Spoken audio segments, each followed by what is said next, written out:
Once upon a time there was a woman named Naomi. She lived in Bethlehem, a small town full of stories. Her name meant pleasant, and perhaps she had been that for many years. But the times she lived in were not easy. These were the days of the judges, a period full of ups and downs, where everyone did what they thought was right. And as if the moral confusion were not enough, the land faced an even more urgent problem: famine. Yes, famine in Bethlehem, and Bethlehem meant house of bread. Adieu, what irony. The land where there should have been abundance had become dry, without seeds, without crops. The ground cracked, the grains grew scarce, and the eyes of mothers filled with fear. It was as if the earth had closed its hand and the sky had fallen silent. Subscribe to the channel for more exciting Bible stories and turn on notifications so you don't miss any videos. If this content touches your heart and you want to support us, feel free to click on the Thanks a Lot button. All help is welcome and makes a big difference. It was during this difficult time that Elimelech, Naomi's husband, made a decision to take his family away. They left their home, their land, and their traditions. He, Naomi, and their two sons, Mahlon and Chilion, left Bethlehem to live in Moab, a strange land with different gods, a different culture, and a complicated past with Israel. But hunger is hunger. When your stomach hurts, even your enemy can seem like a refuge. They left in search of bread, but also peace. And in Moab, life went on. The children grew up, married Moabite women, Ruth and Orpah, and for a while, everything seemed to be working out. Perhaps the pain of leaving had subsided. Maybe Naomi even smiled again, feeling that little by little she was building a new life. But that's when the wind changes. Suddenly, like someone blowing out a candle with a single breath, death arrives. First Elimelech, then Mahlon, then Chilion. Without warning, without mercy. And what happens to a woman who loses everything in a foreign land? That's where the real twist in the story begins. Time passed, but not as Naomi had hoped. The days in Moab began to seem longer, heavier. She woke up to the silence of absence. Her husband, her children, they were all gone. 3 graves in a place that had never been home. She, who had arrived with her entire family, was now alone, except for her 2 daughters-in-law, Ruth and Orpah. Young women still full of life ahead of them, but also marked by loss. It was strange how the house seemed full and empty at the same time. The pots were still there, the tablecloths, the memories of her children's laughter. But now, all of it weighed like a stone on her chest. The sounds that had once been full of life were now just echoes. What Naomi felt was not just sadness. It was a kind of pain that takes the name of the person who feels it. She no longer recognized herself. She no longer knew who she was in that foreign land, surrounded by gods she had never worshipped. Then one day news arrived. A rumor perhaps, a whisper carried by the wind or told by a traveler. The Lord had visited the people of Judah and brought bread again. Bethlehem, the same land that had once driven her family away with hunger, now had food. The house of bread was serving again. The cracked ground now yielded ears of corn, and with that, something rekindled inside Naomi. She decided to leave. There was no point in staying there anymore. The pain was too great, the loss too deep. Hope was small, but still alive. She got up and said to her daughters-in-law, "I'm going back to my country." And they, without hesitation, said, "We'll go with you." The 3 widows, different in every way, walked together along the road. 3 figures carrying their past, their pain, and a handful of hope. But the way back would not be easy. The sun beat down on the dusty road from Moab to Bethlehem. The 3 walked in silence. The sound of dry sandals on the ground was the only sound to be heard, until Naomi stopped. She turned slowly to Ruth and Orpah. Her eyes were tired, but her voice was firm. "Go back," she said. "Go back to your mother's homes." The words hit them like stones. Orpah and Ruth looked at each other, confused. "No," they said. "We'll go with you to the end." But Naomi insisted. "My daughters, I have nothing left to offer you. I have no more children, no future. Life has been taken from me, one piece at a time. You are still young. You can start over." Tears came, hands clenched. Silence turned to sobs. Orpah hesitated. Her heart was heavy, torn between her love for her mother-in-law and the call of a new chance at home. Then, with one last kiss, she said goodbye. She turned and walked away. And as she turned her back, the sound of footsteps faded until there was nothing left to hear. But Ruth stayed. She planted her feet firmly on the ground, looked Naomi in the eyes, and said something that would pierce through time like a well-aimed arrow. "Don't insist that I leave you. Where you go, I will go. Where you live, I will live. Your people will be my people. Your God will be my God." It was as if the wind stopped for a second. Those words broke the weight of the silence and lit something that Naomi didn't even know existed anymore, a kind of faith that comes from loyalty. She didn't respond with celebration or a speech. She just accepted. They turned and walked on. And so, two women, one old, one young, one bitter, the other steadfast, continued on their way. The road took them back to Bethlehem. But Bethlehem was no longer the same, and neither was Naomi. And when the city gates finally appeared on the horizon, what awaited them there was much more than memories. When Naomi and Ruth set foot back in Bethlehem, the buzz was immediate. The whole town seemed to have stopped. Neighbors who hadn't seen her in over a decade whispered in corners, "Is that Naomi? Could it be her?" Faces drew closer, trying to recognize the woman with the sunken eyes and heavy soul. But Naomi left no room for doubt. "Don't call me Naomi anymore," she said firmly. "Call me Mara, because the Almighty has made me bitter." And those words, harsh and full of pain, silenced the people. The woman who had once been called pleasant now declared herself empty, wounded, stripped of everything she had. She had left with so much, with a husband, with children, with hope, and now she returned with nothing, except for the young Moabite woman who walked beside her like a faithful shadow. Ruth, a stranger in that land, remained steadfast, even though she did not understand all the looks that fell on her like stones on glass. It was the beginning of the barley harvest, and the fields around the city were alive. The people were harvesting. The sickles sang in the fields. The smell of straw filled the air. But Naomi and Ruth had nothing. No field, no food, no full house. Only memories and a handful of courage. It was at this time that Ruth made a decision. She saw the workers gathering ears of grain and asked Naomi for permission to go after them, to pick up what fell on the ground. It was the right of the poor, of foreigners, of the landless. And Ruth was all of these things. Naomi nodded in agreement, perhaps without knowing that this simple gesture that almost whispered yes would be the starting point of something much greater. Ruth left early, her face marked with dust and her heart full of determination. She didn't know where to go. She just knew she had to try. With her eyes alert and her feet steady, she made her way through the fields until she found a place where the harvest had already begun. There, men and women were harvesting barley with strength and speed. Ruth humbly asked if she could gather what fell behind the reapers. The answer was yes, just like that. And she began to work, head down, hands quick, gathering ears of grain as if harvesting the future. It turned out that the field had an owner, and not just anyone. It was Boaz, a respected, wealthy man from the same family as Elimelech, Naomi's late husband. When Boaz arrived to see how the harvest was going, his eyes immediately fell on this unusual young woman. He asked the workers, "Who is she?" They said she was the Moabite who had come with Naomi, the foreigner who had left everything behind. This touched Boaz. He approached her and spoke to Ruth for the first time. His voice was firm but gentle. He told her to stay in his field and not go anywhere else. He promised that no one would touch her.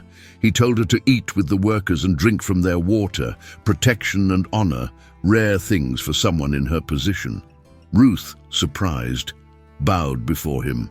"Why are you being so kind to me, since I am only a foreigner?" Boaz replied with something that made her eyes sparkle.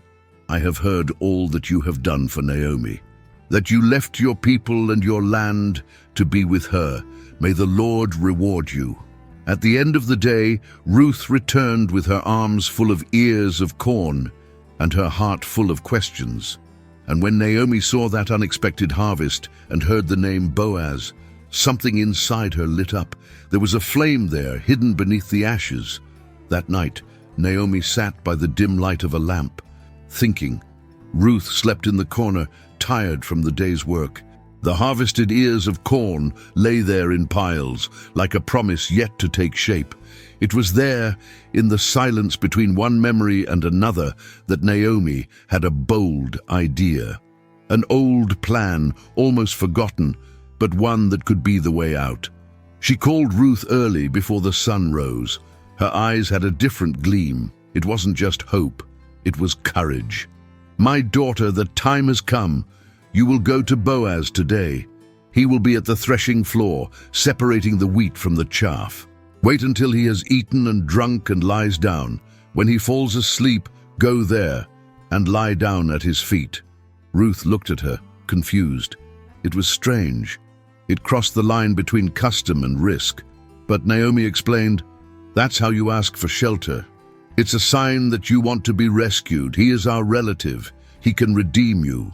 Without hesitation, Ruth said, "I will do everything as you have said." And so she did. She bathed, dressed, and perfumed herself simply. When night came, Boaz lay down at the end of the grain pile, tired from the day. And silently, Ruth approached, uncovered his feet, and lay down there. Hours later, in the early dawn, Boaz woke up. Something was moving nearby. "Who are you?" he asked. "I am Ruth," she said in a firm voice. "Spread your cloak over me, for you are my redeemer." Boaz was silent for a moment. This was not just any request. It was profound. It was law. It was faith. It was surrender. He replied respectfully, "You have shown kindness. You have not cared about wealth or youth. I will do as you ask. But there is another man closer than I am. If he refuses, I will do it myself." With her heart racing, Ruth returned before sunrise, carrying as much barley as she could carry. And when Naomi saw all that coming, she understood. Now, the story depended on an answer, and the next step was in Boaz's hands. Early the next day, Boaz got up early. It was no time to think, it was time to act. He went to the entrance of the city, the place where everything was settled, agreements, business deals, important decisions. He sat there, watching intently, until he saw the man he needed, Elimelech's closest relative. He called him and also gathered 10 elders of the city to serve as witnesses. When everyone was there, Boaz got straight to the point. "Naomi has returned from Moab and is selling the portion of land that belonged to our relative Elimelech. You have the right to redeem it first. Do you want to buy it?"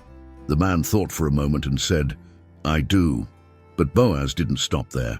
"If you redeem the land, you must also take Ruth the Moabite, the widow, to keep the name of the deceased with his inheritance."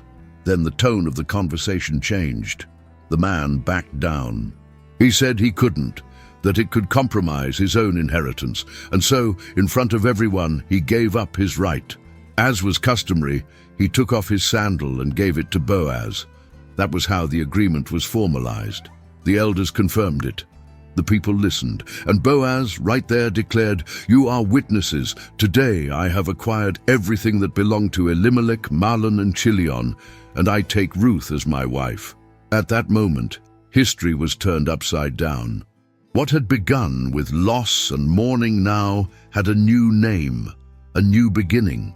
The people blessed the couple with ancient words full of meaning, wishing that their home would be strong and full of descendants.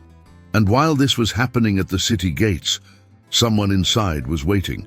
Naomi, who had once said she was empty, now began to feel a different weight in her chest, a sweet weight, full of expectation. Time passed, and Ruth's belly began to grow. Her round belly was now the most visible sign that something new was coming. In Bethlehem, the women whispered to each other with joy, as if this baby were a gift to the whole city. But for Naomi, it was more than that. It was as if life were being returned to her, one little piece at a time. When the boy was born, Naomi's eyes filled with tears, not with sadness, but with something rarer, restoration. She took the baby in her arms, wrapped him in the simplest cloth she had, and held him close to her chest. Those wrinkled hands, which had once held cold bodies and buried dreams, now held the future. The people saw, and the people said, "Naomi has a son." It wasn't just Ruth who had given birth. Naomi had also been reborn in her own unique way. The boy's name was Obed, which means servant, and he grew up listening to stories from his grandmother's mouth. She rocked him, sang softly, told him about the time of famine, the journey to Moab, the pain, the return, and how God never stopped writing. Obed ran through the fields where bread had once been scarce. He ran with light feet, unaware that he carried in his veins the promise of something much greater. He would be the father of Jesse, the father of David. Yes, that David, the little shepherd who would become the great king of Israel. And it all began there, in the lap of a woman who thought her story was over, but life still had pages to turn. And although the Bible does not tell us how Naomi's last days were, what comes after her shows that her legacy did not end in that cradle. Obadiah grew up amid laughter and stories told around the fire, and behind every word, there she was, Naomi, with her eyes full of the past, and her hands steady as old roots. She wasn't just a grandmother, she was the bridge between pain and promise. The people of Bethlehem looked at her with respect, as one looks at someone who has weathered storms and come out on the other side standing tall. With every step Obed took, hope gained legs. He learned to plant, harvest, listen, and one day he became a father. His son's name was Jesse, a simple man of the countryside, accustomed to silence and work. But the blood that ran through his veins carried more than a legacy of land. It carried a hidden promise. Jesse had children, many, but one of them was different.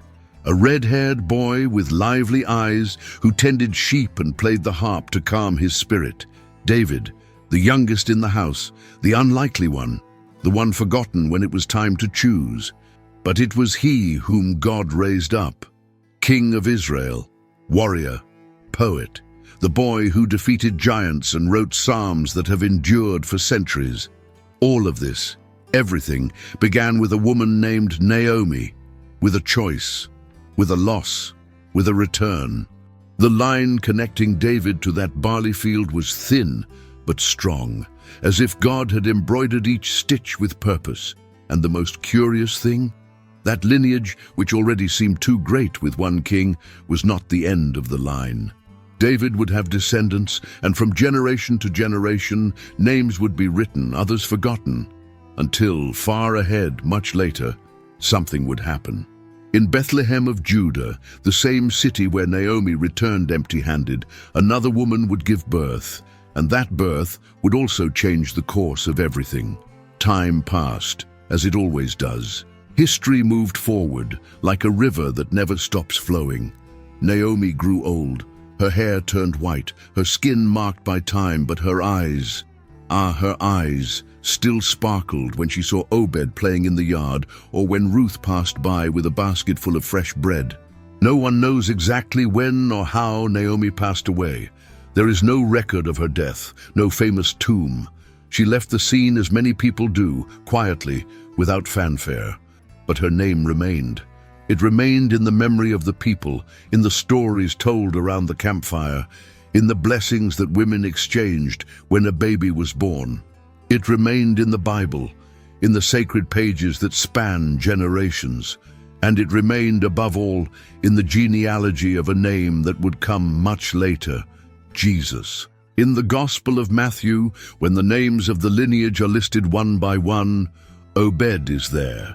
Jesse is there, David is there, And even though Naomi's name is not mentioned again, she is there between the lines like the hidden roots of a strong tree. She was not a queen, nor a prophetess, nor a warrior. She was an ordinary woman with real pain and real losses, but she was also a woman who decided not to die inside, even when life took everything away from her. She got up, came back, believed, guided, and reaped fruits that she would not even live to see in their entirety. And that is precisely where the mystery of her story lies. Because while everyone looks at those on the throne or on the battlefield, God looks at those in the dark, silently piecing their hearts back together. Naomi's story takes us to the manger, where another woman, also with a full womb and a heart full of faith, holds in her arms the final fulfillment of an ancient promise. Naomi's life was not marked by spectacular miracles, voices from heaven, or great public achievements. It was marked by losses that almost crushed her soul, by decisions made when all seemed lost, by a quiet courage that no one applauds, but that sustains generations. And that is why her story speaks so powerfully to us today. She shows us that God doesn't always change the scenery all at once. Sometimes He changes us from the inside, one step at a time. Naomi didn't have easy answers. She had to deal with grief, abandonment, homesickness, and the feeling of being forgotten. She had to let go back, start over. And even when everything seemed bleak, she kept going. Naomi also teaches us about the power of connections. Who would have thought that a foreign daughter-in-law from another people, another faith, would become part of the eternal plan? If Naomi had sent Ruth away more firmly, if she had chosen to live alone with her pain, none of this would have happened. But she welcomed her, guided her, believed in her. And sometimes that's what God needs, someone who, even when broken, still decides to care for others. She was a woman who knew when it was time to leave and when it was time to return, not out of pride, but out of humility. When she said, "Call me bitter," she was not rejecting her faith. She was being honest, and God did not turn away. On the contrary, He used that honesty as a starting point. In the end, her life shows us that the most important chapters are often born from the most painful ones, that God does not waste suffering, that there is purpose even in the dust on the road, and that even when everything seems to be over, He is still writing, carefully with time and with a wisdom that we only understand when we look back and see that, after all, we were never alone. If you liked Noemi's story and want to continue following other stories of faith and overcoming adversity, be sure to like this video and share it with those you love. And of course, subscribe to the channel so you don't miss any new content. Together, we will explore more powerful lessons from the Bible.